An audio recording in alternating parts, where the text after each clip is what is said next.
Bonjour, je m'appelle Laurent Carilla, je suis praticien hospitalier dans le service d'addictologie et de psychiatrie à l'hôpital Paul Brousse à Villejuif, faculté Paris 11. Je vais vous présenter une conférence avec 4 dossiers de psychiatrie et d'addictologie et de médico-légal, ainsi que 2 rappels de cours, un sur les délires chroniques non schizophréniques et un sur les conduites addictives à l'alcool.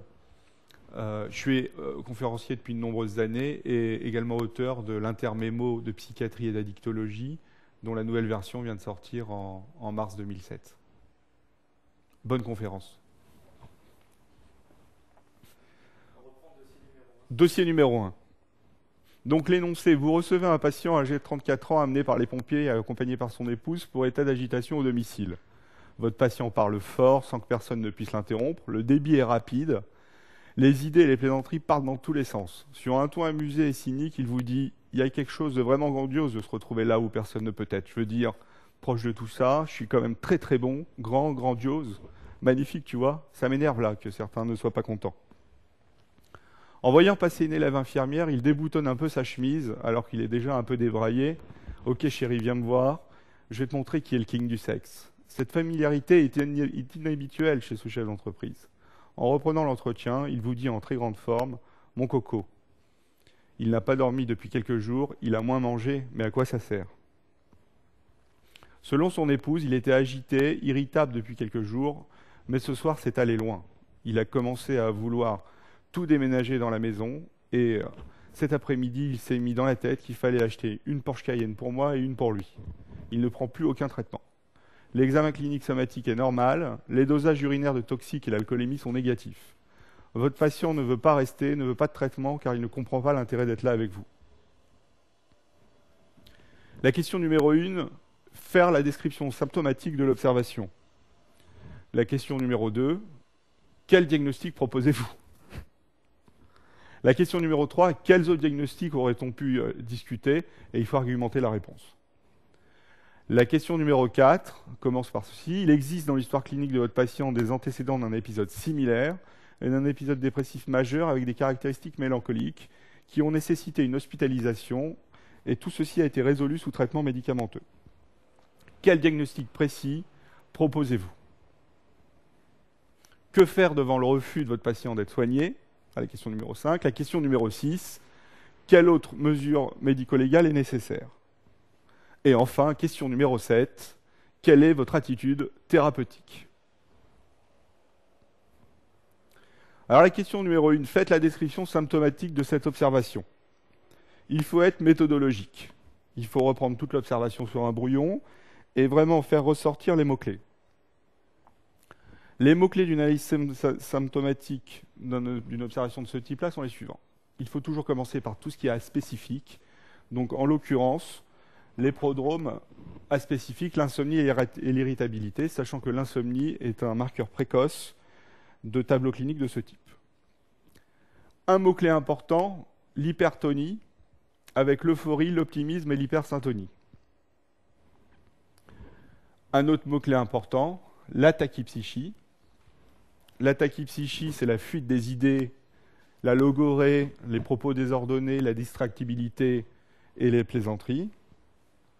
La tachykinésie ou excitation psychomotrice qui pourrait être également cotée dans un dossier, c'est tout ce qui est accroissement de l'énergie, l'hyperactivité improductive, l'augmentation de l'activité sexuelle, la présentation débraillée, la désinhibition, les dépenses et les achats inconsidérés. Ici, les Porsche Cayenne à acheter.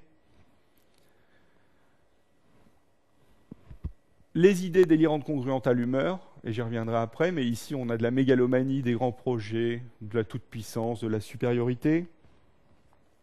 Le retentissement somatique avec ce besoin physiologique réduit de sommeil et cette diminution de la perception de la fatigue. Le déni du trouble qui est fréquemment retrouvé. Et on conclut toujours une analyse sémiologique psychiatrique par les données de l'examen somatique. Soit il est normal, on le précise à la fin, soit il n'est pas normal, on le précise à la fin, soit il n'est pas fait et on le demande. Alors les commentaires de cette première question, c'est d'abord premièrement, chez le maniaque, on retrouve toujours un usage fréquent de produits psychoactifs stimulants, en l'occurrence de la cocaïne, quelle que soit la voie d'administration, le plus souvent elle est sniffée, les amphétamines, et un autre produit est fréquemment retrouvé dans cette symptomatologie, c'est la consommation d'alcool sur le champ de l'abus.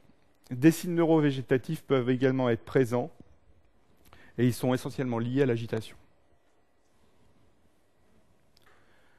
La question numéro 2, quel diagnostic on propose?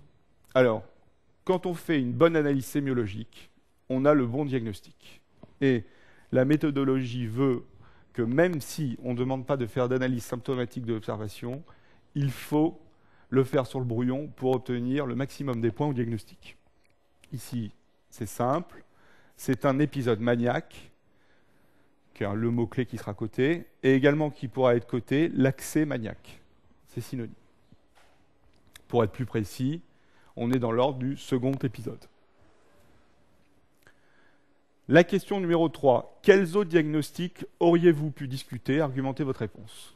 Alors, on peut avoir ce type de question au concours avec des petits S entre parenthèses. Ça ne doit pas déstabiliser le candidat. Il faut vraiment coller à l'observation et réfuter le diagnostic sur les arguments. Le premier diagnostic à évoquer est la bouffée délirante aiguë. Ici, ce qui fait qu'on ne peut pas évoquer ce diagnostic, c'est l'absence de tableaux polymorphes, notamment hallucinatoires. Le deuxième diagnostic différentiel à évoquer est la schizophrénie dysthymique, où le synonyme, c'est un trouble schizoaffectif. Et le trouble schizoaffectif ou la schizophrénie dysthymique, ici est réfuté parce qu'il n'y a pas de symptomatologie schizophrénique en intervalle d'épisodes thymiques. La manie iatrogène, c'est extrêmement fréquent chez le maniaque, je vous l'ai dit, de consommer de la cocaïne, des amphétamines ou de l'alcool. La manie iatrogène dure le temps de l'intoxication, donc on n'a pas d'histoire prolongée. La manie organique, évidemment, il faut l'évoquer, et ici on la réfute devant l'examen clinique qui est normal. Dans l'histoire clinique de ce patient, vous retrouvez un épisode identique et un épisode dépressif majeur avec des caractéristiques mélancoliques, le synonyme étant la mélancolie. Cet épisode a nécessité une hospitalisation et a été résolu sous traitement médicamenteux. Quel diagnostic précis propose-t-on? On propose un trouble bipolaire, anciennement appelé psychose maniaco-dépressive ou maladie maniaco-dépressive, et il est important de préciser le type, parce que le type conditionne le traitement. Et ici, c'est un type 1, car on a des antécédents d'épisodes maniaques et d'un épisode mélancolique. Et actuellement, on a un épisode maniaque. Donc 2 épisodes maniaques et un épisode mélancolique, on parle de type 1. Donc il faut bien connaître les différents types de troubles bipolaires, car cela conditionne, je le répète, le traitement. Un petit rappel, le type 1, c'est un épisode dépressif majeur voulant dire au moins 15 jours d'évolution, le synonyme étant caractérisé. Donc un épisode dépressif majeur avec un épisode maniaque, comme c'est le cas ici, ou des épisodes maniaques répétés, après avoir éliminé une étiologie organique ou toxique, j'insiste sur toxique, ou un état mixte, l'état mixte étant la concordance, enfin la coexistence d'épisodes maniaques et d'épisodes dépressifs. Le trouble bipolaire de type 2, c'est l'alternance d'épisodes dépressifs majeurs avec des épisodes hypomaniaques. D'accord? Ce sont des dépressions sévères, le plus souvent, et le risque suicidaire est très élevé. Que fait-on devant le refus de votre patient à être soigné? Il faut prévoir une hospitalisation, bien évidemment, à la demande d'un tiers. Selon la loi de juin 90, et j'insiste sur la loi de juin 90, c'est un mot-clé à connaître. En 98, il était coté 1 point dans la grille officielle. Il faut 2 certificats médicaux, rédigés par des médecins thésés inscrits au Conseil de l'Ordre, et une demande manuscrite de tiers, qui est le plus souvent la famille, ou après les amis. Il faut mentionner sur le certificat que les troubles du patient rendent impossible son consentement, c'est hyper important, que l'État impose des soins immédiats, et il faut une surveillance constante en milieu hospitalier. J'insiste sur ce point car c'est tombé au concours, en question individualisée comme ça, en 2007. Quelle autre mesure médico-légale est nécessaire? Bien évidemment, quand on a un dossier d'épisode maniaque, il faut toujours penser À la sauvegarde de justice. La sauvegarde de justice a un effet immédiat. C'est un premier certificat médical rédigé par un médecin thésé qui est valable 2 mois. Des certificats de renouvellement valables 6 mois. On a un nombre de renouvellements qui est non limité. Et le patient conserve ses droits civils et civiques. Qu'il ait acheté, qu'il ait dépensé, ou qu'il n'ait pas fait d'achat ou de dépense, chez le maniaque, un mot-clé qui doit claquer à la tête, c'est la sauvegarde de justice. Quelle est votre attitude thérapeutique? On sait que c'est un trouble bipolaire de type 1. Il faut subdiviser la réponse en 2 étapes. Curatif, symptomatique. Le curatif, le seul traitement qui guérit un épisode maniaque, c'est le thymorégulateur. On doit préciser la voie d'administration qui est toujours Péros. Et comme c'est un type 1, en première intention, ce sera du lithium, des sels de lithium. Il ne faut pas oublier, et ça c'est de la méthodologie, que dès qu'on prescrit un traitement médicamenteux, il faut prescrire un bilan préthérapeutique, qui comprend ici un examen clinique complet et des examens complémentaires qui screenent un peu le corps entier. Le traitement symptomatique de l'épisode maniaque comprend des neuroleptiques sédatifs en monothérapie le plus souvent, par exemple du Loxapac, de la Loxapine, Péros. Il faut préciser le nom commercial et la DCI. Si la voie Péros est refusée, c'est la voie intramusculaire qui est privilégiée. Je vous rappelle que la voie intraveineuse pour les neuroleptiques n'existe pas et était source de 0 en 1997 au concours. La psychothérapie institutionnelle, c'est l'autre clé de la réponse au traitement. Donc pendant l'épisode, c'est essentiellement le soutien